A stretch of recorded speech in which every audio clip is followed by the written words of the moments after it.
Welcome to Wrong Time Watch. My name is Kevin, and in this video we're looking at two watches that have absolutely nothing in common. Actually, that's not true. In fact, you could say these watches are related to each other. It's my understanding that the owner of RZE was a former designer at BOLDR. You guys have heard that as well. Put it down in the comment section. I'd like to hear what you know about that as well. So these are both titanium field watches. They're both 38 millimeter case diameter. Prices are actually the same on both of these as well. $299 for the RZE Valour 38. That's available on pre-order right now. I'll leave a link in the description below. This is being offered in 6 different dial colors, and the BOLDR Venture has been available for years now. And on their website it said it's being offered in 4 different colors, and I think I've seen it with black dial, white, and sand. I'll leave a link in the description to the website for this watch as well. So they both have flat sapphire crystal with AR coating applied to the underside, and they both have printed dials with Japan Super Lume. So a lot in common there. Let's zoom in. We'll take a look at both of these dials up close. So the RZE, oh, I should mention, this is a prototype on loan for us to check out. And the BOLDR was gifted to me a while ago from BOLDR, so I'll mark this video as a paid promotion. But I've had this watch for, I think, 2 years now. So you can see this is more of a, well, it's kind of a sterile dial. It does have the RZE logo down there below 6, but really not much printing on this dial. And like I said, this is a prototype. Some of that may change, but I'll leave a link in the description to the RZE Valour 38. You can see it does have some angular shapes to the case here. It has some crown guards. It has the 3 o'clock crown. There we go, trying to get this focused in. Drilled lugs. So I think this works well on this fabric strap. Let's check out the BOLDR. It's funny, when I hold the RZE and then I go to the BOLDR feels lighter, but it's actually a few grams heavier, so I don't know how that works, but anyway. I prefer the dial on the BOLDR. We'll show them side by side here, zoomed up in a minute. But nice dial here, nice printing. It's easier to read the Arabics on this one for some reason. But you can see it doesn't look as barren on the dial here. We have BOLDR printed below the 12. And then below the handset there, it says Venture. Venture automatic 200 meter.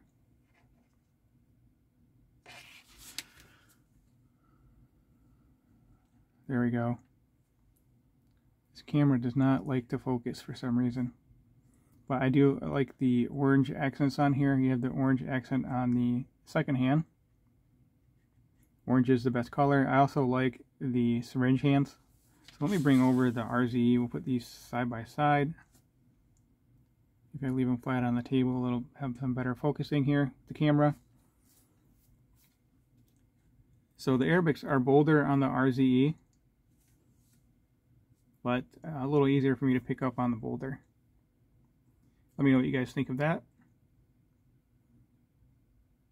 So here's a quick look at them. I like the handset on the BOLDR a little better. These are all aesthetic things.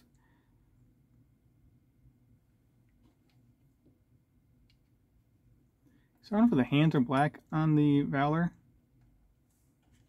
but definitely stainless steel, silver colored on the BOLDR. So anyway, let's zoom back out.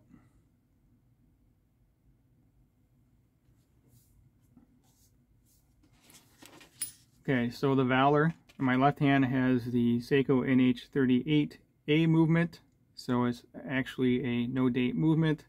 The BOLDR on the other hand has the Seiko NH35A movement, so it is a movement with the date, but there's not a cutout on the dial for a date, so you have the ghost date position. So what that means is you unscrew the crown. First pop out, you're in the date setting portion here, but it's not doing anything because there's not a date cutout. And then here is hacking and time setting. RZE also has a screw down crown. So let's unscrew it. Right here we're in hand winding, and then pull it out, and the second hand stops. So it only has those two positions there, hand winding and time set. Second hand has stopped there. And the BOLDR on the other hand has the 3 positions because of the ghost state position. So as I mentioned, both of these do have screw down crowns. The Venture is rated to 100 meter water resistance, and the Valour right here in my left hand, 100 meter water resistance. The Venture is rated to 200 meters water resistance. So take off the straps here. This strap's a little more difficult to get on and off. I'm not sure if that's because it's a prototype or what's going on there. And this one has a true NATO strap here versus just a single piece NATO there, single piece fabric strap. It's a little bit more detail to this case back. I'll let you read off the information here. Can't quite make it all out with my camera set up. And then here's the Valour. Yeah, Venture and Valour. Even have similar type of names. Let me take the strap off of both of these.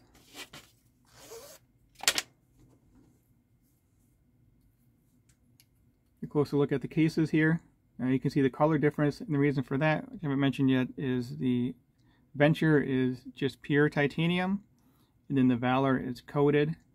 So the Venture, the hardness is about 145 on the Vickers scale, and this one with the Ultra Hex coating is 1,200 on the Vickers scale. So this is about 8 times harder than the watch on top.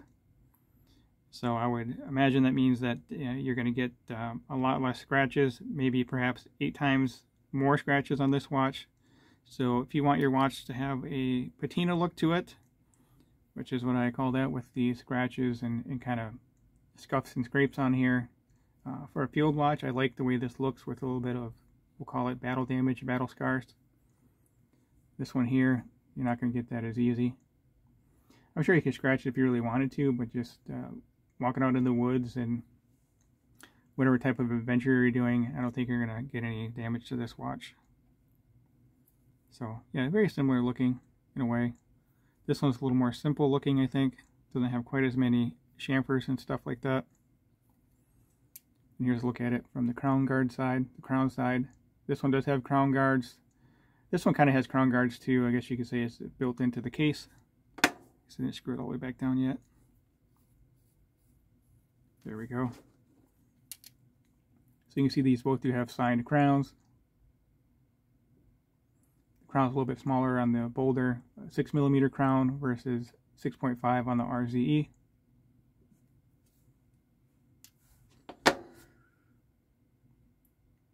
Okay, let's talk about the weights. The RZE is 44 grams just with the case, and then the BOLDR is 46 grams, so 2 grams heavier. It's weird, I can kind of feel something springing around in there. Not sure what that's about. So on the strap, the RZE is 57 grams. This is a 13 gram strap. And then the BOLDR is 60 grams with the strap, as the strap weighs 14 grams. I'm not really a fan of the NATO strap, but wearing both of these watches on wrist, the BOLDR is a little more comfortable. When you first get these, they're very stiff, so perhaps that's why I feel a little more comfortable with this. I've worn it for a couple of years now, and it's broken in pretty nicely. It's not still super soft, but it doesn't bother me on the wrist. We'll put it that way. This is a nice soft strap. It just I don't care for the way that this floating keeper is on here. You just can't adjust the watch head up and down the strap like I'd like to. Let me put this one on wrist and I'll show you what I mean. And then we'll talk about the dimensions after I get them back off wrist. Also, this does have titanium hardware, and this does have the ultra hex coating. And then the BOLDR back there also has titanium hardware, but it's not coated.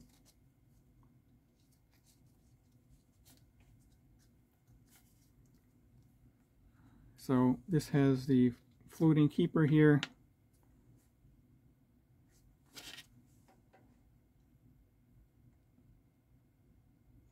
This one's a little less thick as well, so wears a little bit better on wrist. You only have the single pass of the strap instead of the double pass. And the watch case itself is a little bit thinner.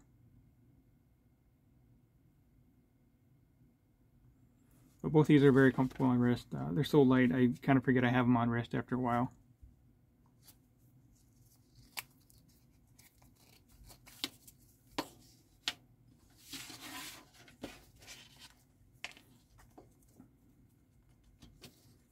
So this BOLDR really does pop off wrist.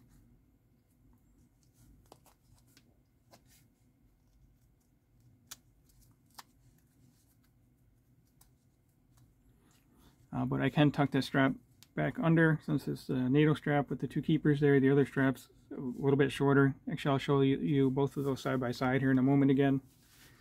Look at the strap length, but you can see this thing really does pop off my wrist. I really don't care for that.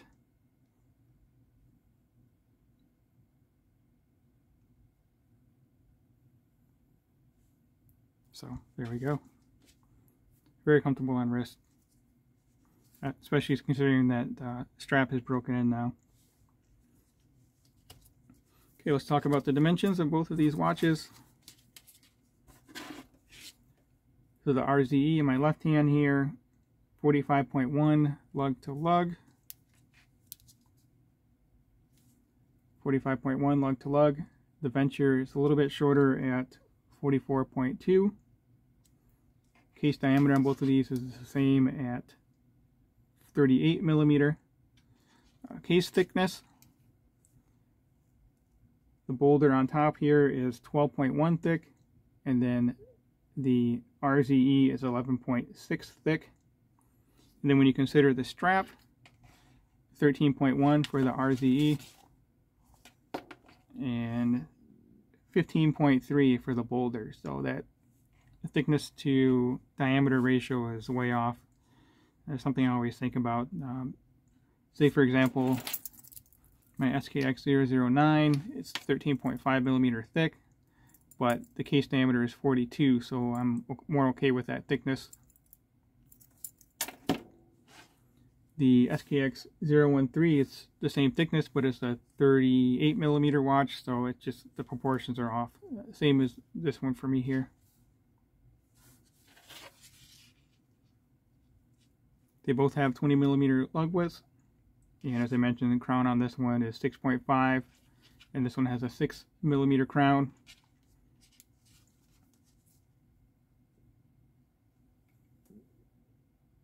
There's another look side by side.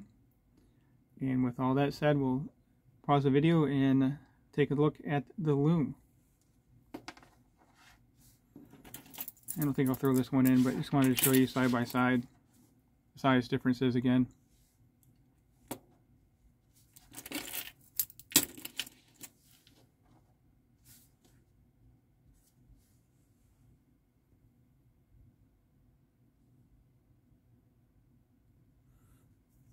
So on the left we have the RZE Valour 38, and on the right the BOLDR Venture.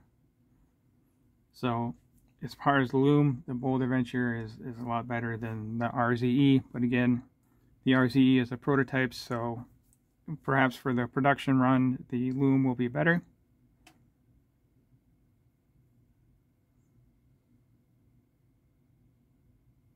But yeah, the BOLDR has good loom considering it's a field watch, it's not a dive watch. Okay, so let's zoom back out here and talk about my conclusions. Spec-wise, I would say the RZE is a better watch. You get the hardened coating here. Appearance-wise, I like the BOLDR. but that's, again, personal preference. Lume is better on the BOLDR. They're both the same price, so it comes down to which one you like more. But again, I would say spec-wise, the RZE is a better value due to that scratch coating. But also, depending on what color watch you like more, this looks more like titanium to me.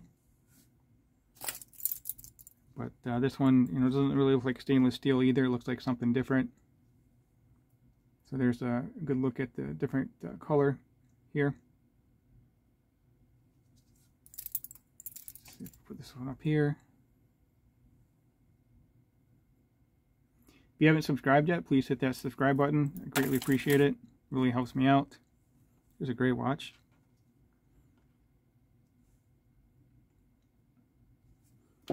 Alright, that will conclude this video. As always, thank you for your time and thank you for watching.